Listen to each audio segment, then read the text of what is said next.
So now going into our wet effects, we're going to start with modulation.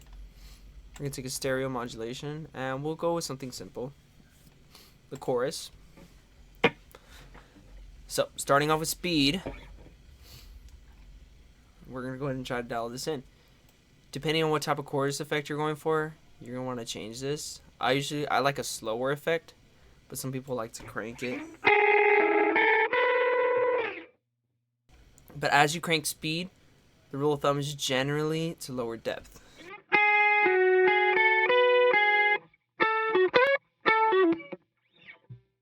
So just remember that, which I like to go slower because I get to use more depth, and thus the chorus is wider.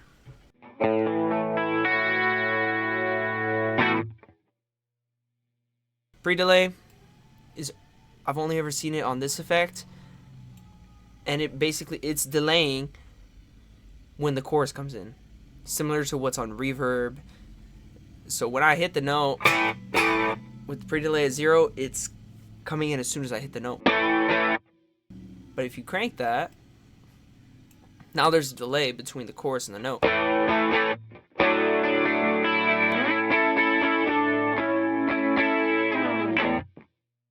Wave shape. These are different kind of chorus shapes that you can go. Saw up, saw down, triangle, and my favorite, sine. Square,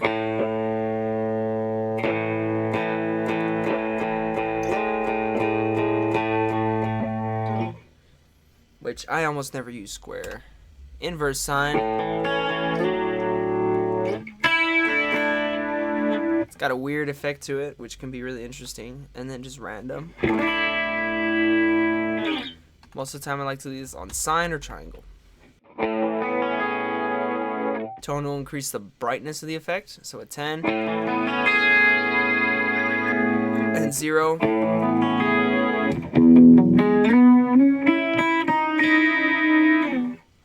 So we're going to leave this at 5. The spread is the stereo spread of the chorus, 0 and 10.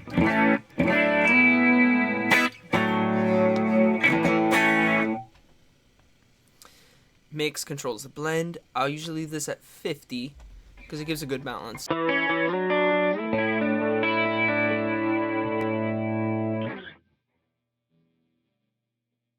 Moving on, now we'll go to delay. And we'll go with something simple. One of my favorite delays, the transistor tape. Because every worship guitarist has to have their tape delay. So we're also going to go to dotted eighth. All the cliches here. So we'll start with wow and flutter at 0, spread at 0. So here's what we have.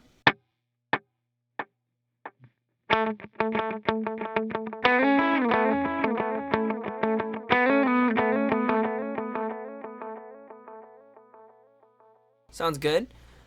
Feedback for this delay, we're going to raise it. Just that way it goes on longer.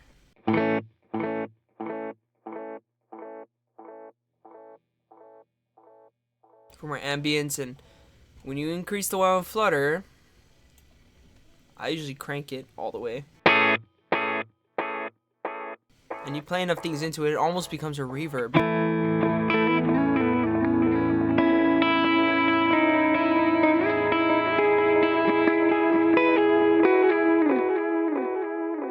Crank the spread, and now we have an ambient soundscape.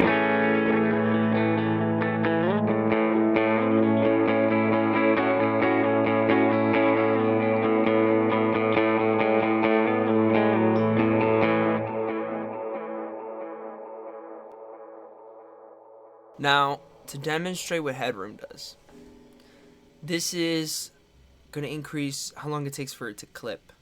So if I lower it,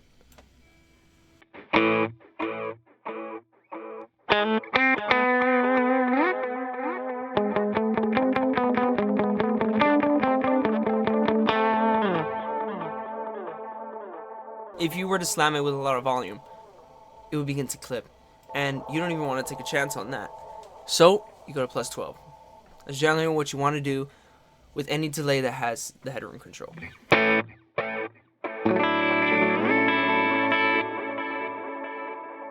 Now you can feel free to change this. I loved using quarter tape.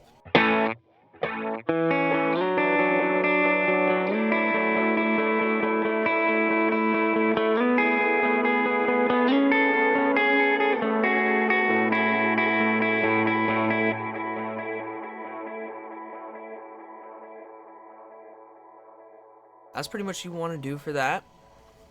You can decrease the wow and flutter, but I love increasing anything that has wow and flutter, really.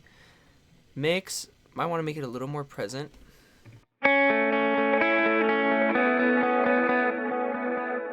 it a little bit, and that's it. I'm going to bring this back to a dotted eighth. And for our last block, we'll go with a reverb. Now you can see I have a lot of it blanked out already. So we're going to go with the Glitz, which is an emulation of a Bloom, is what I've seen. The Bloom reverb on the Big Sky. It's probably the biggest ambient reverb that they have. This one in the Dynamic Hall. So starting settings for this, I'll usually put my decay around 8.6. And for this reverb, it sounds the biggest when you crank the pre-delay. Low cut, again, you want a low cut on your reverb, especially this one. This one can get out of control. So I'll usually bring it up to 300 and something. High cut, it has a really harsh high end, so you have to lower it quite a bit. We'll go down to 3.1. And then the mix, the sweet spot in this reverb is 21 to 24. So we're going to stay at 21. Now, this delay right here is the delay for the modulation. Everything beyond the level right here is modulation controls. So your crossover, when the modulation activates, so anything above 1.8. For this one, I like to lower the rates and increase the depth to about 4.8 is the sweet spot. Mod mix, I almost always go 5 or higher.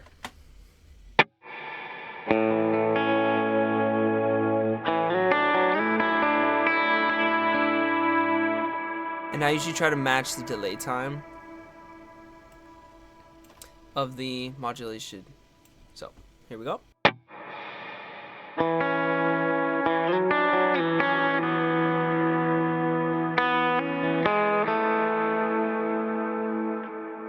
And then you'll just adjust your mix to taste for whatever you're trying to do. If you're trying to do something more ambient, or you're trying to do some swells, I generally go, I put that in the wrong spot.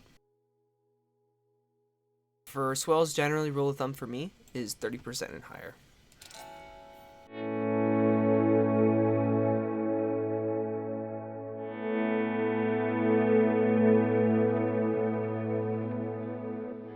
So we'll leave this at 24, and now start experimenting. Heard how that cut out? You're going to want to leave trails on. Trails allow it to keep going even after it's shut off. So, demonstration. It's off. Still going. Now you may or may not want that. That's up to you. So let's start messing around with some combinations. So let's turn on our reverb delay and our overdrive.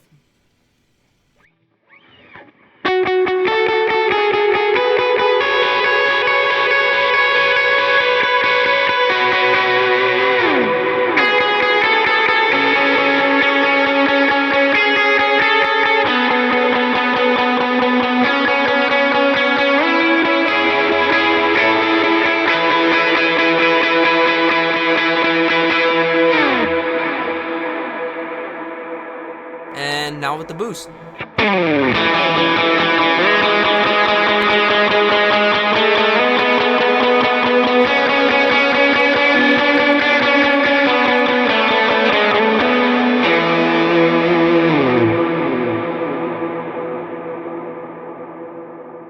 And now, just for a bit of saturation, let's just turn on our first stage.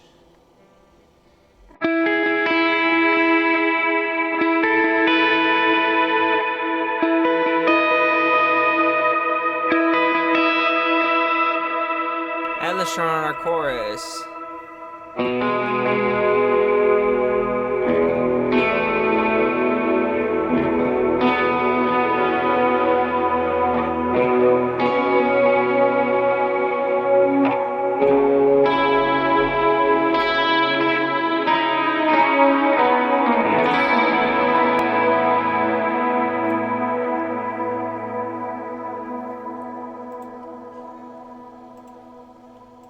And that's it. It is so easy to get good tone. Follow the steps and you'll get good tone anytime you're trying to dial something in. Quick reminder that if you are running mono, so meaning out of whatever device you're using, whether you're only using one amp in a live situation and you have your effects running into that amp or anything like that, you want to be careful with modulation. So for instance, this tape delay, this reverb, this chorus, if I were in a situation where, say, this is my amp and my amp's at the end of the chain and have all these things feeding into it, you generally want to avoid modulation. Now it's different with modulation effects like this chorus, but with modulation, reverb, and delay running into amps or even just mono, you want to be careful with that because you can get some phasing issues. So just try to avoid that. So for instance, here's a stereo chorus going into the amp. Won't sound bad.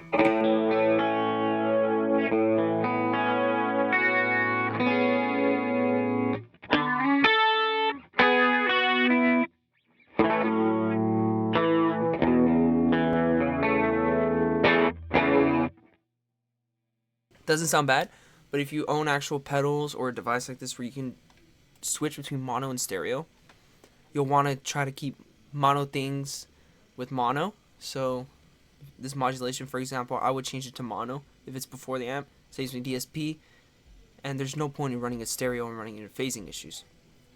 So that's what I do on your delays and reverbs. Even though they're just going out into the output, I would still try my best to avoid modulation if possible.